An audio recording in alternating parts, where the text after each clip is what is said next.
Yn 2015, wnaethoch chi ein helpu ni i roi llais i fwy na 116,000 o blant Cymru, ond weithgarwch corfforol, chwaraeon, eu iechyd a'i lles. Dyma beth wnaethon nhw am ddweud wrthym ni.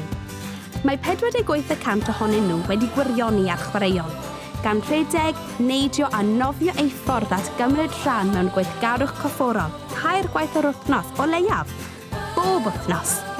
O blith y rhain, 52% o fechgyn wedi gwirioni. Mae 44% o ferched wedi gwirioni. 52% o ddisgyblion hil-gymysg a di wedi gwirioni ar chwaraeon, o gymaru a 36% o ddisgyblion asiau. 40% o rhai ag anabledd wedi gwirioni.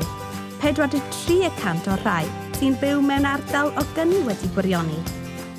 Ddim yn ddrwg o gwbl, ond gallai a dylai bod yn llawer gwell. Rydym ni'n credu y dylai pob plentyn fod wedi gwirioni ar chwaraeon. Nid dim ond am ei bod ni'n wrth ei bodd gyda chwaraeon, ond oherwydd bod plentyn sydd wedi gwirioni ar chwaraeon yn fwy tebygol o fod yn hapus, yn iach, yn hyderus, ac yn fwy tebygol o gyflawni'n well yn gyffredinol yn yr ysgol. Ac os yw plentyn yn gwirioni o oedran ifanc, mae'n fwy tebygol o ddal ati i fod yn egniol drwy gydol ei fywyd. Mae helpu plentyn i wirioni a chwaraeon yn ei helpu i fod yn unigolion iach a hyderus, yn gwbl barod i gyflawni ei potensial, ei freuddwydion a'i uchelgais. Fath. Felly, a wnewch chi ymuno â ni i helpu gael pob plentyn yng Nghymru i wirioni ar chwaraeon? Wedi'r cwbl, maen nhw'n wedi rhoi holl wybodaeth y mae arnon eu hangen i ddechrau arni.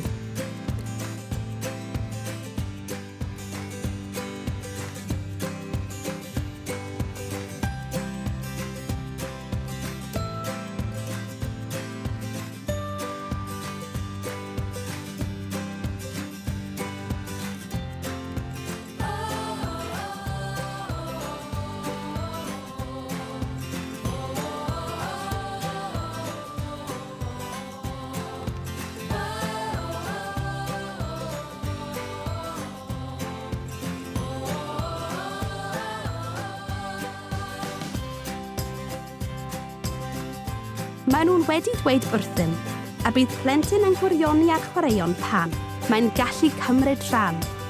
Maen nhw'n teimlo'n gyfforddus yn cymryd rhan. Mae'n hyderus i gymryd rhan a rhoi cynnig o weithgareddau newydd.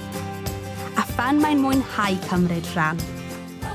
Mae'n syml a dweud y gwir. Bydd darparu profiadau difyr a meithrin sgiliau sylfaenol mewn amgylchedd hwyliog yn helpu i gael pob plentyn i wirioni ar chwaraeon. A dim ond y dechrau yw hynny. Rydyn ni'n gwybod nad yw pob plentyn yr un fath, a dyna pam yr roedd rhoi llais iddyn nhw mor bwysig. Maen nhw wedi rhoi gwybodaeth am manylion defnyddiol i ni. Nawr mae'n rhaid i ni wneud gwahaniaeth gyda nhw. Mae'n rhaid i ni eu cael nhw i wirioni. Mae ragor o wybodaeth am sut i wneud defnydd da o ganlyniadau'r arolwg ar chwaraeon ysgol ar gael yn www.schoolsportsurvey.org.uk. Rydyn ni wedi rhoi llais iddyn nhw. Byddai'n anheg peidio â gwrando a gweithredu.